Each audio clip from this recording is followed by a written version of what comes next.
que hacen un trabajo extraordinario con personas que estudian allí, quienes además ustedes les dan la posibilidad de trabajar para que además, digamos, empiecen a aplicar los conocimientos que empiezan a tener allí.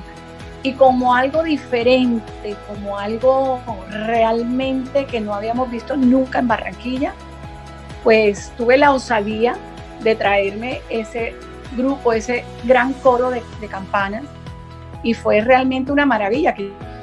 Cuando Dios nos da esa oportunidad de pasar por las aulas de la universidad, sea en la modalidad que sea, es una gran oportunidad.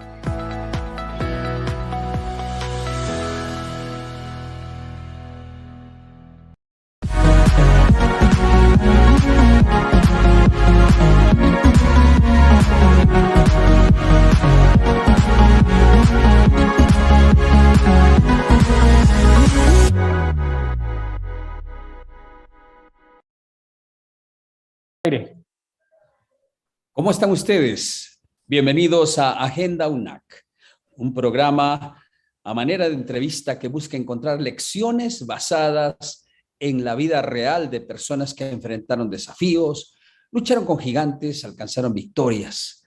Hemos aprendido que las historias de vida encierran tesoros que están al alcance de aquel que se interesa en encontrarlos y que son de increíble valor. El aula aporta modelos teóricos y mucha ciencia.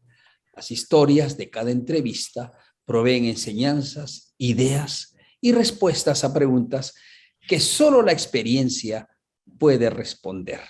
Por eso, bienvenidos a Agenda UNAC. Detrás de cada historia hay grandes lecciones que aprender. Y en esta tarde nosotros estamos con alguien que sinceramente tiene una historia inspiradora. Queremos escuchar la biografía, por lo menos un destello de toda su experiencia para compartir con nosotros. Es posible escuchar esto a partir de nuestro equipo. Ángela, estamos dispuestos a escuchar esta historia. Gracias, doctor. Muy buenas tardes a todos quienes nos acompañan en esta transmisión. Nuestra invitada de hoy es la maestra Deyis Guerrero. Ella es egresada nuestra del programa de licenciatura en educación preescolar del año 1998. Es neuropsicóloga y es especialista pedagoga infantil con una amplia experiencia profesional. Está casada, tiene 2 hijos y ha ejercido un ministerio muy interesante entre las tribus indígenas colombianas. Ella es nuestra invitada de hoy, doctor Choque. Creo que tenemos una historia muy interesante para todos nuestros seguidores. Muchas gracias. Yo creo que sí. Delis, bienvenida. ¿Cómo estás? ¿Y de dónde te estás reportando? ¿De dónde nos cuentas tu historia? Por favor, dínoslo. Buenas tardes a todos. Qué gusto estar acompañándoles esta tarde. Yo estoy bastante lejos de ustedes. Estoy en San José del Guaviare, Colombia. Muchos conocen a San José por muchas cosas, pero ahora lo van a conocer por algo muy, muy interesante. Así que estoy saludándolos desde San José del Guaviare. Muchos no conocían tu historia, pero una vez apareció cuando se realizó el programa misionero I Will Go To. Entonces conocieron ese espíritu misionero que te caracteriza, una historia sin precedentes. Una mujer con su familia trabajando entre las tribus indígenas haciendo misión. ¿Cómo así te contactan y qué te pareció ese encuentro que tuviste, tu primer encuentro para mostrar lo que estabas haciendo y qué significó eso para ti? Ok, muchas gracias. Bueno, primero que todo, inicialmente nunca me imaginé que eso podía ser un llamado del Señor. Simplemente apareció una posibilidad de trabajar haciendo en educación en comunidades indígenas en el departamento del Casanare inicialmente. Pero había una condición particular por la que muchas personas no habían aceptado este cargo y era que debíamos vivir en las comunidades indígenas, porque no solamente era poder escuchar de pronto de una persona indígena, de un sabedor o de un líder, sino poder describir la realidad que estábamos observando y plasmarla para poderla colocar en todo el currículo educativo. Así que ese fue el reto y nos lanzamos con mi familia a vivir en las comunidades indígenas durante un buen tiempo y eso nos permitió empezar a entender esas dinámicas. ¿Qué haces allí? Seguramente te han presentado una persona tan preparada.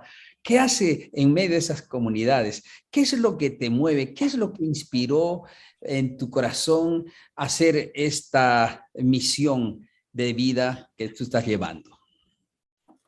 Bueno, creo que en medio de todo este trabajo que hice, primero que todo fue para el Ministerio de Educación, posteriormente para ICBF y después trabajamos con la Secretaría de Educación Departamental. En este trabajo empecé a conocerlos más allá de simplemente ser comunidades, los empecé a conocer como amigos, como compañeros de trabajo. Empecé a darme cuenta que muchas de las cosas que yo pensaba no eran así. Siempre creemos que las comunidades indígenas todo lo que tienen es brujería, es todo mal, y resulta que encontré que en sus historias, que en sus leyendas, en sus diferentes creaciones y formas de pensar, en su cosmovisión, ahí estaba siempre, en todas las comunidades que visitamos, la huella de Dios. Siempre estaba ahí, Dios llegó primero, y eso me impresionó, me impactó muchísimo. Siempre creemos que nosotros vamos y los alcanzamos, pero resulta que como ellos no tenían la Biblia, Dios los alcanzó de una manera diferente que desconocemos, pero evidentemente en sus creencias y en todo lo que ellos hacen, allí está presente Dios. Y ese fue el anclaje que pudo decirme, oye, espérate, es que ellos, todo lo que tienen no está mal. Es más, no está mal nada de lo que tienen. Nosotros tenemos que conocerlos y empezar a compartir con ellos y compartir. Nosotros no somos Dios para decir qué tienen mal ni qué tienen bien. Nosotros lo que tenemos que llevar a ellos es amor, conocerlos, y a partir de ese conocimiento empezar a poder entrar con canales específicos a sus corazones. ¿Cómo es eso que ya Dios había llegado a través de personas, sueños? ¿Cómo has entendido que, pues, que no eres la primera en llegar, que Dios ya estaba trabajando en ellos? ¿Cómo puedes explicar eso? Bueno, precisamente, por lo menos en muchos de los lugares que yo iba, antes de poder ingresar, había una costumbre, o hay una costumbre en muchas comunidades, y es que los profesionales que van a ir, el chamán o el médico tradicional, primero ve las hojas de vida y las revisa y se da cuenta si esas hojas de vida van a pasar. Yo siempre temía de que nunca pudiera pasar porque pues soy cristiana y podía haber la prevención de que yo iba pues a cambiarle sus creencias. Gracias a Dios, Dios me permitió entrar. Y una de las cosas que me hizo a mí entender que Dios me había llamado a esta misión es que recurrentemente todos los trabajos a los que yo tenía acceso eran con comunidades indígenas. Y eso me hizo decir, oye, Dios me está preparando para algo, o es una casualidad, porque yo inicialmente había estudiado preescolar y luego me fui metiendo en todo lo que fue en educación inclusiva, luego hice la maestría y de hecho mi trabajo de grado se basó en esto, un estudio neuropsicológico de cómo aprenden las comunidades indígenas, cómo ellos aprenden. Y todo esto me hizo darme cuenta de que es posible que Dios quisiera que yo fuera su instrumento. Qué lindo. Hay maneras de evangelizar. Tú no entras con un método tradicional. Tú no entras, aquí les voy a enseñar la Biblia, aquí está la fe de Jesús, por ejemplo, el curso de la fe de Jesús. Vamos a cambiar su vida. ¿Cuál es el método que utilizas y crees tú que es el apropiado para llegar a esas comunidades? Bueno, lo primero que quiero mencionar es que nadie quiere cambiar su religión. Nadie quiere cambiar sus creencias. Ninguna persona lo quiere hacer. Así que yo no puedo llegar ni aparentar que yo realmente quiero hacerlo. Y en realidad no es así. Jesús nunca lo hizo. Las personas solo siguen a sus amigos, a los que ellos conocen, a los que ellos quieren, a los que se dan cuenta que les hacen el bien, a los que se dan cuenta que los quieren, a los que se dan cuenta que están interesados en su bienestar. Jesús se acercaba a las personas como quien quería hacerles el bien. Y de verdad, de corazón, no porque tenga un interés, sino de todo corazón, de todo corazón. Así que en ese momento que las personas se les muestra amor, yo creo que esa es la ventana, la puerta. Y hay algo más que observé durante todos los trabajos que desarrollamos, y es que aunque algunas denominaciones, aún la nuestra, muchas veces hacían traducciones de la Biblia o de pedazos de la Biblia o de partes de la Biblia, la mayoría de las comunidades indígenas que yo tuve la oportunidad de visitar no escribían ni leían, es decir, lo que se presentaba era mayormente la oralidad, que es lo más común en las comunidades. Así que yo dije, no estamos alcanzando el evangelio solamente traduciéndole algo, simplemente debemos permitir que la oralidad lo pueda hacer. Así que empezamos a pensar en algo diferente y yo decía, no tengo los recursos, no tengo el dinero, no sé editar, no sabría cómo hacerlo, pero cogí mi celular y dije, voy a empezar a grabar las cosas que estamos haciendo. Y empezamos con una idea que se llama Historias de la Biblia en lenguas nativas. Así que por medio de esto empezamos a grabar las impresiones de los nativos acerca de cada una de las historias que les estábamos relatando durante nuestro trabajo. Esto cabe anotar que es muchos años, muchísimos años después de haber estado con ellos, de a ganarnos su amistad, para después empezar a contarles quién es Jesús. Qué lindo. Entonces hay que respetar la oralidad.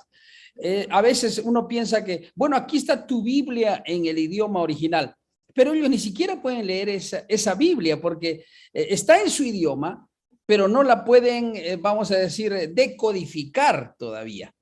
Hay un poco porcentaje de personas que puedan hacer eso. Me estabas hablando de un 95% de personas que no conocen propiamente cómo leer. Y eso es desafiante. Un porcentaje bastante alto.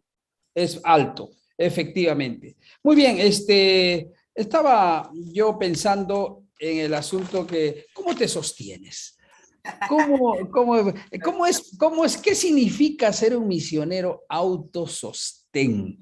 Esto es algo desafiante para muchos y entro directo a esto porque estás con la familia, con los hijos allí viviendo. ¿Cómo significa ser un misionero autosostén? Bueno, hay algo muy interesante y usted está tocando un tema bastante importante dentro de todos los ministerios que desarrollemos para Dios. Nosotros a veces estamos esperando grandes sumas de dinero para invertir en grandes proyectos para poder realizar algo para Dios. Pero el Señor no nos pide eso. El Señor nos pide que hagamos como hizo el pueblo de Israel cuando Él le dijo que Él iba a entrar a la tierra prometida. Él no abrió el Jordán. Él le dijo a los sacerdotes que caminaran y cuando estaban en la mitad del río, el río Jordán se empezó a abrir. Así hemos hecho. Nosotros hemos caminado de la mano de Dios por fe. Este trabajo requiere de muchísimo dinero porque las necesidades que encontramos son extremadamente grandes. Adicionalmente, el desplazamiento, el mismo sostenimiento y todo el tiempo que se dedica. Así que en algún momento una situación nos hizo entender que nosotros debíamos dedicarnos completamente al ministerio como familia y lo hicimos y el Señor, lo único que les puedo decir, que ha sostenido nuestro ministerio. Hay personas a las que jamás le hemos pedido nada, ni una donación, ni siquiera artículos y han llegado y han llamado, mira, ¿cómo puedo ayudar? Esa es la manera como el Señor nos ha estado ayudando con personas. Especialmente hay una organización que nos ha ayudado bastante, que se llama Impraxis International. Ellos realmente han hecho la diferencia con todo esto. Ellos están trabajando de la mano también con el doctor Acosta y tenemos un pequeño grupo en donde hemos estado organizando las ideas para que en Colombia podamos realmente tener un ministerio constituido, un ministerio de etnias, para que empecemos a repensar la manera de acercarnos a estas comunidades. Nosotros no vamos a colonizarlos, nosotros respetamos lo que son, lo que han sido durante miles de años y los conocemos y los valoramos y no los juzgamos con sus creencias, sino que vamos a encontrar esa huella que Dios ha dejado en ellos y a demostrarles realmente con evidencias que todo eso que ellos creen realmente en primer lugar estuvo basado en lo que la misma Biblia dice y al anclarlo, al unirlo, ellos van a ver que no es algo que es ajeno a ellos, sino que en realidad ellos pertenecen al mismo Dios creador que menciona la Biblia. O sea que nunca estuvieron abandonados. Dios no los abandonó. Pero a veces, aun cuando fueran tribus incontactadas, tenían principios. Solo que cuando ahora se mezclan con la civilización, aparecen algunos traumas. Cuéntanos acerca de esa tribu no contactada, a esa que se denomina un patrimonio de América, Lukat Maku, una comunidad que realmente ha sido casi devastada por la civilización. ¿Cómo es que llegas a ellos? Cuéntanos cómo ellos se han beneficiado y pueden ser beneficiados con el Evangelio del modo que tú lo estás presentando. Bueno, esta pregunta es increíblemente controversial, porque digamos, la manera como se han beneficiado con el Evangelio ha sido a través del amor que les hemos mostrado. Esta comunidad ha sido tocada y ha sido de verdad devastada por muchas situaciones bastante fuertes, como son el consumo de spa y también podríamos decir que la prostitución aún en niñas y en adolescentes. Así que nosotros hemos estado apoyándolo desde la alfabetización, hemos estado apoyando a los chicos y a las chicas en diferentes programas, yendo a su territorio, articulando con las entidades. Hemos ganado su corazón, hemos hecho muchas cosas que les permiten a ellos darse cuenta de que los amamos profundamente. En ese momento tenemos una cantidad de chicos a los que estamos ayudando. En primer lugar, ellos fueron remitidos a una clínica de salud mental y ahora necesitan urgentemente de nuestro apoyo. Lástima que no tenemos los recursos para poderlos tener en el Colegio Adventista de acá. Solo tenemos 2 niños indígenas. Tenemos más de 24 niños necesitando estar en el Colegio Adventista para que ellos puedan ser educados. Nosotros en las mañanas y en algunos otros momentos estamos articulando con una fundación sin ánimo de lucro para que ellos puedan estar ocupados en su tiempo libre, pero no es suficiente. Así que, digamos, eso también es una voz y un grito de auxilio para que podamos ayudar a esa comunidad que tanto mencionamos en Colombia, pero que en verdad hemos dejado de lado. Así que tenemos esta cantidad de chicos que están prestos, algunos ya han recaído desafortunadamente y otros están luchando ahí con nosotros y con la ayuda de Dios. Así que esa es la manera especial. También visitamos sus asentamientos, llevamos a algunas cosas que les proveen, pero realmente es muy poco en cuanto a necesidades. Qué rico poder tener una brigada de salud con ellos, qué rico poder que la iglesia adventista se pronuncie de la manera no tradicional, de la manera que estamos hablando, mostrando que somos una iglesia que sirve, una iglesia que se interesa por estas comunidades. Así que los muchachos que salen pues hacia la civilización de su oscuridad, entre comillas, cultural, aunque su cultura es propia, no es que no tiene oscuridad, sino la occidental, la que nosotros vivimos. Cuando entra en contacto con nosotros, en vez de ser bendecidos, pues sufren un impacto. Se pierden. ¿Por qué se pierden? Se pierden porque el nivel académico en el que ellos están no les da las oportunidades para tener la parte laboral. No es posible cuando tú no sabes leer, cuando tú no sabes escribir. Te tienes que juntar con gente que no lo sabe hacer y en el mundo occidental seguramente no es la mejor gente. Así que por eso nosotros estamos tratando de que eso pueda cambiar. Así que yo creo que la forma más poderosa en este momento de poder ayudar a estas comunidades es precisamente apoyándolos a salir de esa oscuridad, porque no podemos enseñarles de Jesús y enseñarles del Evangelio si primero no podemos apoyar para que sus mentes puedan estar claras y poder tomar las decisiones correctas. Tenemos una pregunta desde YouTube. Alguien de nuestros seguidores están haciendo una pregunta. Ángela, ¿podrías decirnos la pregunta? ¿Qué nos dicen nuestros oyentes? A ver si tengo la pregunta acá que Ángela nos deriva. Sí, dicen nuestros oyentes. Diego pregunta, ¿le fue fácil aprender el idioma que manejaban en su región o tenía la ayuda de un traductor al inicio? Oh, qué pregunta tan importante. Qué importante. Bueno, miren, una de las cosas que es bastante diferente en este ministerio es que la persona que cuenta la historia de Jesús, nosotros tenemos un canal que se llama Historias Extraordinarias en Lenguas Nativas. No dice historias de la Biblia porque no solo son historias de la Biblia, sino historias también de los sabedores, historias en donde se cuenta cómo se hacen las artesanías, cómo se hace la comida, cómo se hace, bueno, diferentes cosas. Así que la entiendo en una gran parte, pero principalmente nosotros no somos los que aparecemos en la comunidad. Nosotros hacemos un trabajo muy fuerte de discipulado, es decir, la estrategia, que es algo que no he mencionado, que hemos utilizado, la más importante es que nunca llegamos a decirles qué deben o no deben hacer. Eso no lo mencionamos. Simplemente llegamos a hablarle quién es Jesús. Cuando le decimos quién es Jesús, entonces, si ellos conocen que Jesús hizo tanto, ellos identifican. Yo les invito a los que están aquí escuchando y viendo toda esta transmisión, que puedan ir al canal y vean la forma como ellos anclan todas sus historias a lo que son ellos, la contextualizan. Por ejemplo, les cuento una de las historias en donde se cuenta que Jesús fue desplazado a Egipto en medio de un asesinato de niños.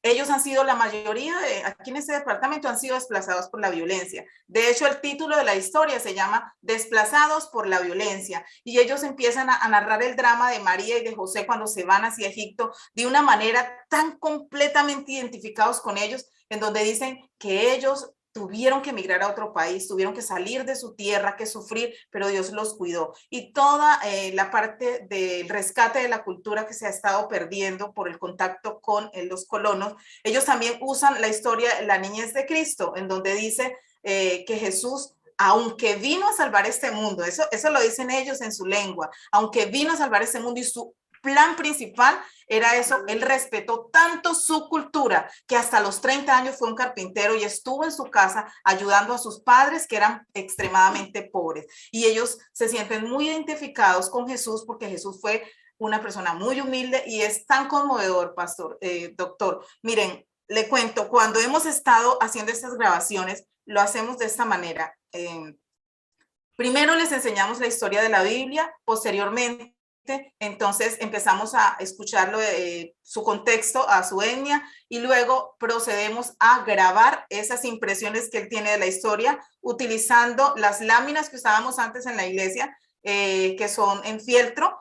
Esta persona, nosotros quedamos muy sorprendidas porque él empezó a grabar, bueno, uno de los que ha quedado pues como el misionero más fuerte en este momento, que se llama Francisco. Él empezó a grabar y cuando estaba en el momento del llamado, porque siempre hace como un llamado al final a su etnia, nosotros veíamos cómo el Espíritu Santo descendía. Los que ven los videos como está subtitulado se van a dar cuenta de que no estoy diciéndoles mentira. Y nosotros decíamos y empezamos a investigar cómo es posible que él no se ha bautizado, y vemos cómo el Espíritu Santo desciende de una forma tan poderosa, pero tan poderosa que a nosotros se nos erizaba la piel. Nosotros no sabíamos mucho de lo que estaba diciendo porque no entendemos bien la lengua, pero al momento que hacíamos la traducción para poder subtitular, sabíamos que en realidad era Dios quien había hablado a través de él a su pueblo. Realmente no tengo ni palabras para yo poder expresar lo conmovidos que estamos de lo que Dios ha hecho. No se trata de mí, se trata de él, se trata de lo que Dios ha hecho, ni siquiera se trata de estos nativos que han estado grabando. Se trata del poder que Dios está manifestando en ellos, aún antes de que se bautizaran. Así que no puedo más que glorificar a Dios por lo que Él hace y seguirá haciendo en estas comunidades. Has hablado de Francisco y ahí se me conecta la idea de que me contaste que se había perdido la esencia del matrimonio. Ok. Sí, entonces es que ellos ya perdieron esa costumbre, ya no la tenían, nunca la tuvieron. ¿Cómo es la idea del matrimonio allá? ¿Y cómo ustedes han contribuido en esto? Bueno, ese también es un tema interesante. Resulta que durante mucho tiempo en las comunidades, aunque se practica que estén de alguna manera conectados con una pareja, el hecho de que se presentaran ante la comunidad, ante la sociedad de su misma, digamos, tribu, etnia o su misma comunidad, a presentar una familia, eso se había perdido, así que se ha perdido realmente. Así que con Francisco, que es una de las personas pioneras, que es de la comunidad Hugh, nosotros lo que hicimos fue poder empoderarlo a él sobre los valores del matrimonio. Y el día que él pidió el bautismo y también pidió ser el rito del matrimonio, entonces nos solicitó un pedido muy especial. Y ese pedido especial estaba bien difícil para nuestra iglesia. El pedido es que él no solo quería la bendición de Dios, sino de su payé. Así que cuando nos desplazamos de la parte rural a la iglesia, fue bastante difícil eso, pero finalmente la iglesia lo entendió y fue una experiencia bonita para la iglesia local. Interesante. Entonces, ellos, aunque conviven, pero se había perdido, porque en muchas tribus el payé o el cacique es el que casa, ¿no? Y hay una ceremonia de matrimonio muy linda. En esas comunidades se había llegado a perder esa noción del matrimonio. Totalmente, totalmente. De hecho, esa es la razón por la que nosotros, si ustedes llegan alguna vez a venir a Guaviare, van a encontrar, es la principal razón, no la única, en donde no existe el concepto de familia. Así que los niños ustedes los pueden ver en grupos de 15, de 10, de 8, que vienen desde un añito hasta los 15, 16 años, que vienen caminando desde sus resguardos hasta el pueblo y duran 3, 4 días tirados de pronto en una calle pidiendo. Así que nosotros con mi familia hicimos una reunión pues con la familia de nuestro misionero en ese momento, que es Francisco. Le dijimos, ¿qué podemos hacer, Francisco? Él dice, en las comunidades indígenas en realidad no podemos hacer iglesias porque ellos están bajo una constitución especial en donde sus tierras no pueden ser utilizadas para nada que no sea promover su cultura. Y tradicionalmente se cree que nosotros vamos a quitarle su cultura, lo cual es totalmente falso, porque lo que hacemos es fortalecer la cultura, porque cultura es todo lo que nos engrandece, todo lo que nos hace mejores, y es un concepto claro. Así que hicimos algo que no le había mencionado ni siquiera en nuestro primer encuentro. Dijimos, necesitamos una casa intercultural para Dios, en donde podamos tener a los sabedores contándonos los consejos que tradicional y ancestralmente se tenían, para que sus niños y sus niñas pudieran pues retomar el buen camino de la vida. Pero también vamos a necesitar un psicólogo cristiano que nos ayude a entender las dinámicas, porque estamos en un mundo intercultural. Vamos a necesitar el médico tradicional para que nos diga todas esas hierbas y todas esas plantas con las que ellos ayudaban para que su cuerpo fuera sanado. Y vamos a necesitar un médico y vamos a necesitar un maestro para que nos... Bueno, empezamos a ver... vamos a necesitar empezar a trabajar todo lo de los 8 remedios naturales, para lo cual necesitamos tener una cocina, necesitamos, bueno, todas estas cosas, pero como dinero no hay, eso es de sostén propio, empezamos a orar. Y empezamos a orar. Y saben, en ese momento ya llevamos el techo y las columnas, por lo menos ya no nos mojamos, y ya tenemos esa parte de nuestra casa intercultural. Y dime, nosotros podemos... contribuir y llevar algo con una delegación, digamos, acá de gente que yo quiero apoyar, por supuesto, bajo el liderazgo de ustedes, y terminar de construir esa casa intercultural que puede servir como un centro de base para la enseñanza de la cultura y el desarrollo de la fe, que es algo intercultural también. ¿Es posible que nos reciban o es imposible? ¿Cómo ves eso? Claro que sí, esa es la manera como este ministerio sobrevive. Y yo quiero decir algo adicional. Además de que aceptamos esta ayuda, ¿sabe qué es lo que quisiera dejar en la mente de todos los que estamos acá? Y es que esta experiencia que hemos tenido aquí en Guaviare se pueda replicar en todos los lugares que más se pueda. Pueden experimentar, nos cuentan cómo les va, estamos a sus órdenes para poder apoyarlos, para poder contarles los errores, las cosas que nos han resultado, pero realmente por eso me gusta, porque es una experiencia que no podemos decir, es que me dieron 20 millones, es que tuvimos o sea, estamos viviendo por fe. Y todos los que vivamos por fe no vamos a ser defraudados por el Señor. No es fácil, no quiero decir que esto sea fácil, es difícil. Y a veces sentimos que no podemos más. Aquí detrás de toda esta sonrisa que yo les estoy dando y detrás de toda esta experiencia que se ve muy alucinante y muy bonita, ustedes no se imaginan las lágrimas, el dolor, las decepciones, la impotencia que hay detrás de todo esto.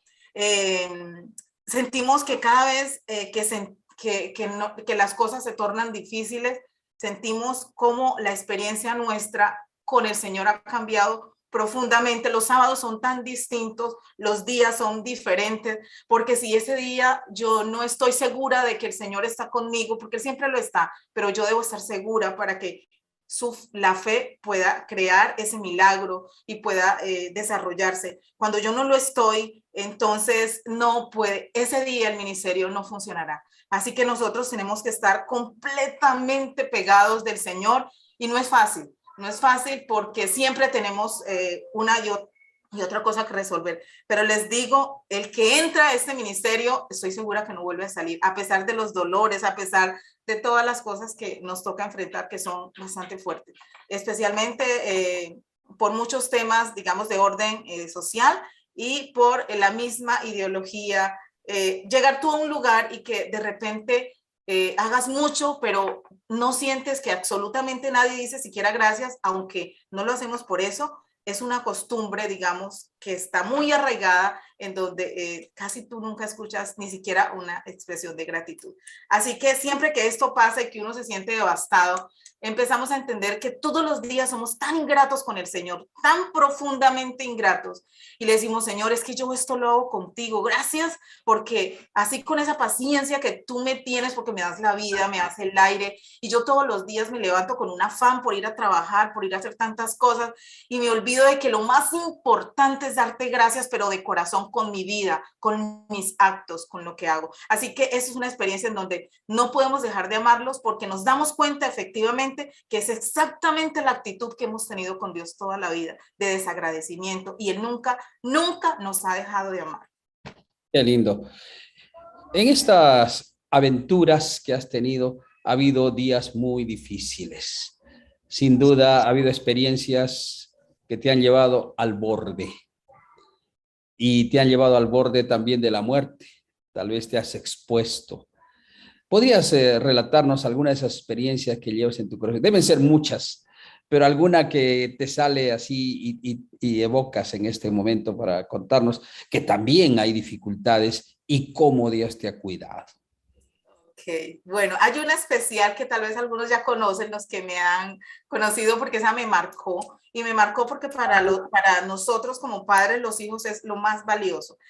Y yo nunca le he tenido miedo al mar. Bueno, yo soy de la costa, pero yo nunca le he tenido miedo al río porque son muchos años andando por esos ríos de Colombia, los más caudalosos, por las selvas, en avioneta, por metida donde no existe civilización. Entonces, yo no le tenía miedo, yo iba muy confiada. Y como los indígenas no usan chaleco, eso les digo, no es que vamos a llevar todas las reglamentaciones. Entonces, yo voy con ellos y pues yo me pongo chaleco y la verdad es que, no sé, no lo había ni pensado realmente. Así que en una de las ocasiones, iba con mi niña, la menor, la que tiene en ese momento 9 años, en ese momento tenía 6 meses de edad. Estábamos en el departamento del Bichada y nos dirigíamos a Selva Matavén. Habíamos hecho un recorrido por tierra, luego un recorrido en avioneta, y posteriormente nos habían trasladado en una camioneta hasta una canoa, y de la canoa habíamos iniciado un recorrido bastante largo hacia la profundidad de la selva. Íbamos muy contentos y muy tranquilos, y en una de esas, alguien de los nativos quiso acortar un poco camino, así que a veces en el río hay unas partes que son menos hondas, que son como, ahorita no recuerdo el nombre, pero están como llenas de árboles, así que él se fue por un desvío, apagó el motor, y mientras se fue por ese desvío, uno de los nativos se colocó en la proa de la canoa. La canoa es una canoita pues pequeña, eso no es que estamos hablando de un barco ni nada. Entonces él se quedó ahí como a observar pues los árboles que estaban alrededor mientras pasábamos. Cuando volvimos a salir a lo ancho del río, a él se le olvidó quitarse de ahí y a todos se nos pasó. La niña iba en el coche. Yo tomando una foto, de hecho yo tengo hasta las fotografías previas a ese momento, así que allá se percata y todos de que eso fue el peor error, haberse quedado allí. Así que ella empezó a moverse así, primero hizo un sacudón fuerte y cuando hice ese sacudón yo tuve como ese espacio para pensar, ¿qué hago? Porque eso se va a voltear, definitivamente. Estamos en el medio de la selva, se va a voltear. Así que único que dije, a mí lo único que me interesa es ver cómo la niña iba dentro del coche. Sí, totalmente. Así que en el momento que hizo ese sacudón fue tan fuerte que la niña voló por encima de nosotros y la canoa, aunque no se volteó completamente, se llenó de agua. La niña sí cayó al agua, pero el Señor fue tan poderoso, fueron los ángeles de Dios los que me permitieron tener la agilidad para ir casi con ella como si hubiera predicho lo que iba a pasar y la cogí dentro del agua y la saqué. Les puedo decir que esta experiencia fue tan impresionante para las personas que iban conmigo que nadie habló durante, yo creo que una hora. Todos iban llorando, solo escuchábamos cómo lloraban, no podían creer lo que acababa de pasar. Ese día yo tuve mucho miedo de poder continuar tan lejos y lo peor es que ni siquiera podía llamar a mi esposo porque no teníamos señal y no lo íbamos a tener por muchísimo tiempo, así que y yo estábamos desarrollando en educación en las comunidades, así que esa fue una experiencia muy dura, muy difícil, tanto que cuando volvimos a tocar tierra, me dijeron te vamos, porque yo iba a renunciar, yo dije no soy capaz, Dios mío, ya no doy más. Me dijeron, no, tómate un tiempito, pero por favor, necesitamos que continúes con este trabajo tan hermoso. Así que esa fue una de las que más me marcó. Tengo muchísimas, pero tal vez esa me evidenció que Dios estaba al control a pesar de todo.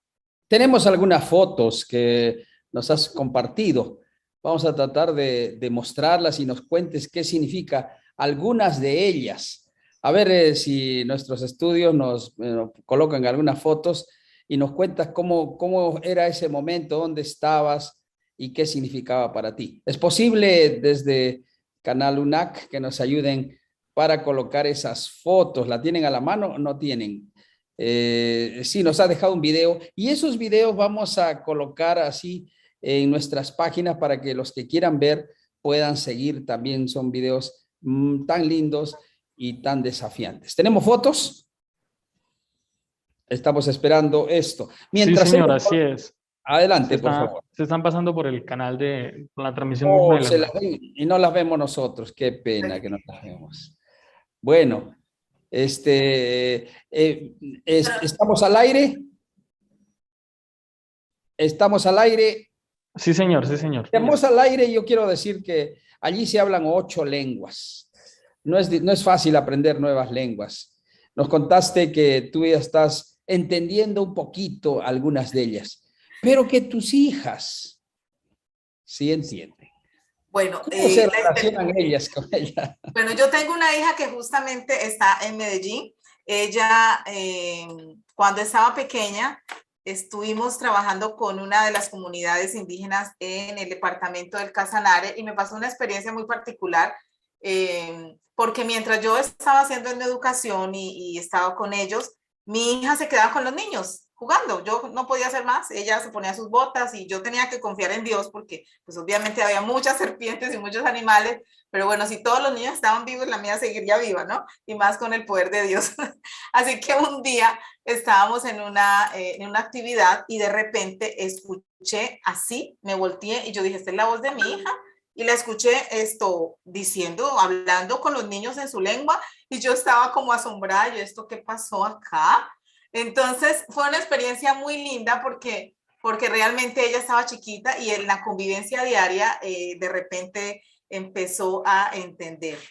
Ya uno cuando está más grande la mente no tiene toda esa flexibilidad, pero sí me ha tocado aprender de verdad. De hecho me toca casi como como por ley me toca aprender, porque muchas veces cuando estamos allá, digamos en la casa intercultural que tenemos, de verdad que ellos, todo lo que se habla allá es en lengua. O sea, necesitamos, ¿sabe qué necesitamos, pastor, hablando de eso?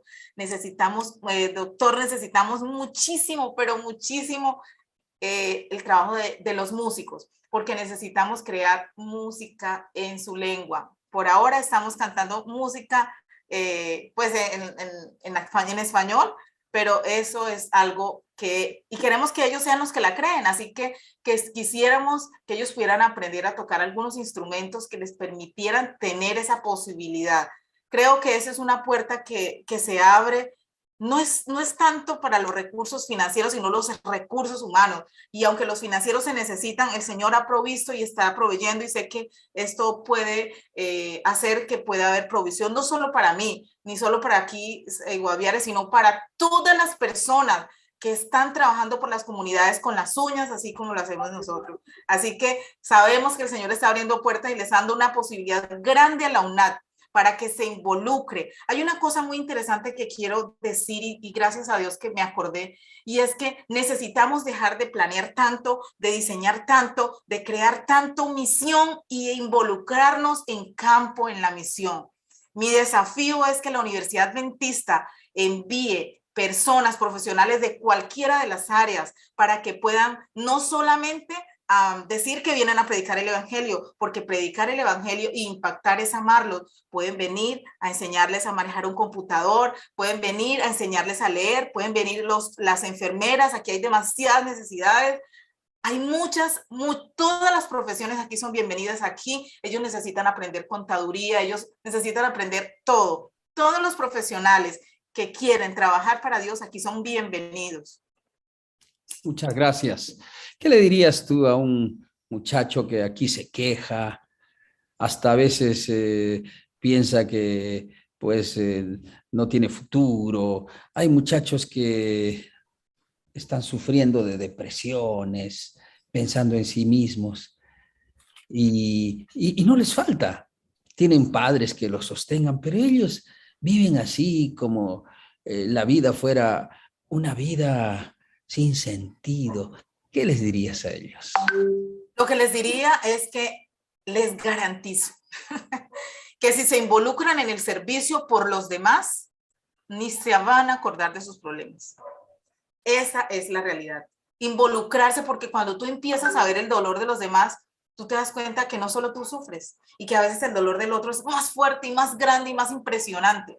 Ustedes saben lo que es ver en las calles muchos niños, y tengo fotos, cantidades de fotos, donde están los niños en la noche, a cualquier hora del día, tirados sin un adulto, tirados ahí 5, 6, 7, 8, 10 niños en una acera, tirados en la calle, sin una mamá, porque el concepto de familia se ha perdido, el concepto de hogar, de pautas de crianza, y usted dice, oye, necesitamos estar aquí presentes. No es el Estado nomás quien garantiza, todos somos garantes. Todos nosotros somos garantes de esos derechos de los niños. Y qué mejor que nosotros como iglesia y como universidad, en este caso, podemos aportar desde nuestras diferentes competencias para que podamos cambiar, no solo en Guaviare, sino en Colombia y en el mundo, que tengamos estas comunidades que tienen estas vulnerabilidades y estos escasos recursos, que podamos cambiarlos desde la misma esencia, desde la educación. La educación cambia vidas, da oportunidades. ¿Cómo queremos que una persona tenga oportunidades si no sabe leer? ¿Qué trabajos va a conseguir? Es que, ¿qué más puede hacer? Entonces, de allí parte. Queremos cambiar y transformar, no queremos bautizar y bautizar, queremos impactar, queremos crear un movimiento en donde una persona que es discípulo nazca queriendo hacer más discípulos, nazca sabiendo que no puede quedarse callado, que debe crear. Y eso es lo que estamos haciendo, creando discípulos que creen un impacto, que creen un movimiento, que involucren toda su comunidad. No soy yo la que convoco a la comunidad, nunca soy yo, siempre es un nativo. No soy yo la que hablo el sábado, es un nativo. Yo hablé con ese nativo toda la semana, lo instruí, le enseñé y ahora lo suelto para que él sea un discípulo.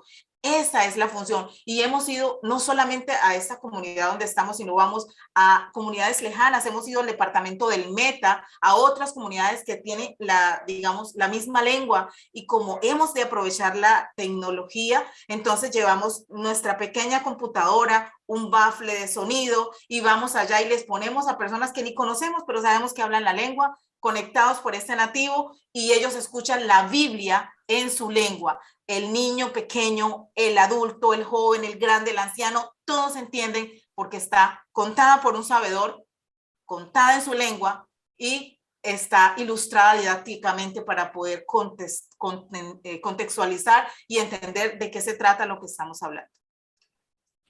Tenemos muchas preguntas. Por ejemplo, ¿quién es un sabedor?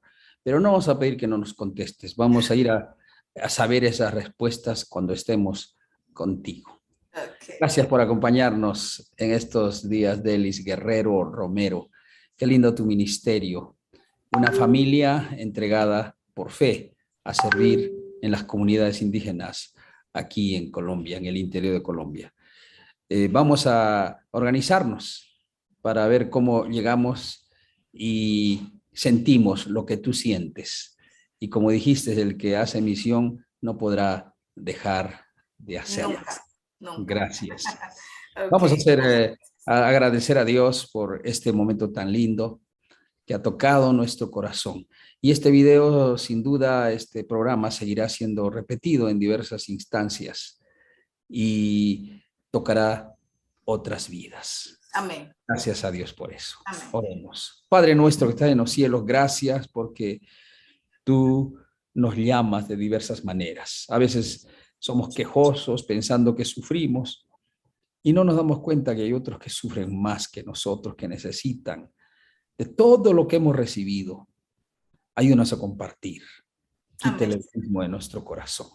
Bendice a la familia de Delis para que ella junto con su esposo y su familia puedan seguir haciendo milagros por ti.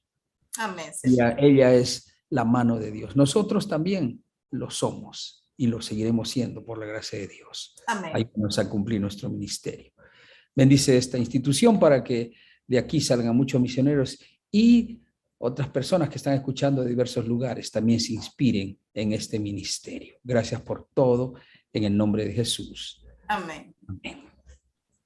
Muchas gracias por estar con nosotros, Agenda UNAC, porque detrás de cada historia hay lecciones importantes que aprender. Amén. Nos vemos en la próxima reunión.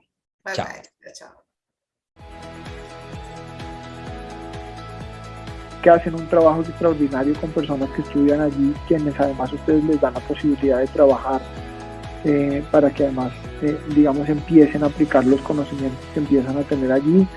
Y como algo diferente, como algo realmente que no habíamos visto nunca en Barranquilla, pues tuve la osadía de traerme ese grupo, ese gran coro de campanas, y fue realmente una maravilla. Cuando Dios nos da esa oportunidad de pasar por las aulas de la universidad, sea en la modalidad que sea, es una gran oportunidad.